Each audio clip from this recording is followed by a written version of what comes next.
ารพขอต้อนรับทุกท่านเข้าสู่ห้องข่าวเศรษฐกิจการค้ามื้อนี้พวกเรามีข่าวมานำเสนอเบื้องคืนหลังประวัติเมืองเวียงไซเขตที่มั่นสำคัญของการปฏิวัติซึ่งจะเป็นอะไรนั้นเชิญท่านไปติดตามรับชมกันเลยหากหวนคืนถึงประวัติศาสตร์เมืองเวียงไซแม่นแสดงออกในการเป็นบทสุบโลและกำเนิดเหตุการณ์ทางการเมืองที่สำคัญของกำลังปฏิวัติตลอดระยะแห่งการต่อสู้กู้ชาติต้านจักรพรรดิผู้หุกหาญได้มีหลายเหตุการณ์ทางการเมืองที่สำคัญของการปฏิวัตินั่นแม่นการกำเนิดของพรรคประชาชนลาวก็คือพรรคประชาชนปฏิวัติลาวในปัจจุบันในวันที่22มีนาปี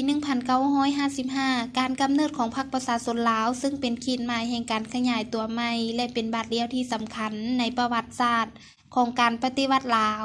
ภายหลังที่ได้รับการสร้างตั้งขึ้นและมีการนำพาของพรรคเหตุการณ์ที่สำคัญที่เกิดขึ้นแม่นกองประชุมใหญ่ผู้แทนทั่วประเทศครั้งที่2ของพรรคในเดือนกุมภาพันธ์ปี 1972 ที่ได้ไขขึ้นอยู่เมืองเวียงไสและได้วางโครงการการเมืองของพรรคประชาชนลาวบรรดาเผ่า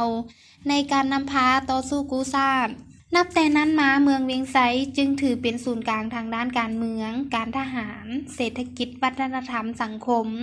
ของรัฐหนึ่งอยู่เขตปลดปล่อยในการเป็นที่ตั้งยุทธศาสตร์นับแต่ปี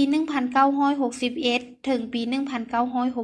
1964 ศูนย์กลางพรรคได้เลือกเอาเขตตาแสงเสียงซื้อเป็นที่ตั้งยุทธศาสตร์เมื่อฮอดกลางปี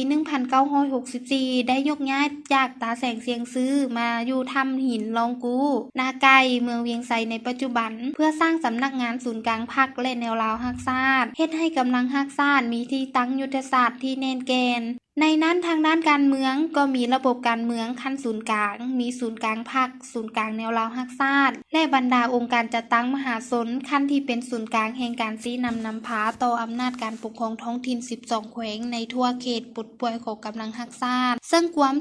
2/3 ของดินแดนและ1/3 ของพลเมืองทั่วประเทศทางด้านการทหารก็มีกองบัญชาการกองทัพปลดปล่อยประชาชนลาวบัญชาให้เล่าครบในทั่วประเทศด้านเศรษฐกิจก็มีแขนงการเศรษฐกิจการเงินศูนย์กลางด้านวัฒนธรรมสังคมก็มีการโฆษณาอบรมขั้นศูนย์กลางด้านวัฒนธรรมสังคมก็มีคณะโฆษณาอบรมศูนย์กลางมีแขนงการศึกษาสาธารณสุขศูนย์กลางเป็นหลักแหล่งให้ทั่วเขตปลดปล่อยฉะนั้นจึงเว้าได้ว่าเมืองเวียงไสเป็นบ่อนซุบโลและกำเนิดเหตุการณ์ทางการเมืองที่สำคัญของกำลังประวัติศาสตร์เป็นศูนย์กลางแห่งการนำพาสติปัญญาความปีศาจสามารถฉลาดซองใสของพรรคประชาชนปฏิวัติลาวและเป็นศูนย์กลางทางด้านการเมืองการทหารเศรษฐกิจวัฒนธรรมสังคมของรัฐหนึ่งอยู่เขตปลดปล่อยเมืองเวียงไสฐานที่มั่นของการปฏิวัติมาฮอดปีนี้แม่นครบรอบ50 ปีก็คือใกล้รับการสร้างตั้งในวันที่30พฤศจิกายนปี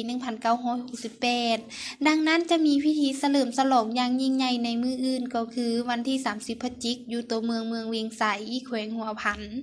ในนั้นจะมีกิจกรรมที่สำคัญเป็นต้นแม่นให้รู้ถึงการเติมใหญ่ขยายตัวของตัวเมืองเวียงไสแต่อดีตจนถึงปัจจุบัน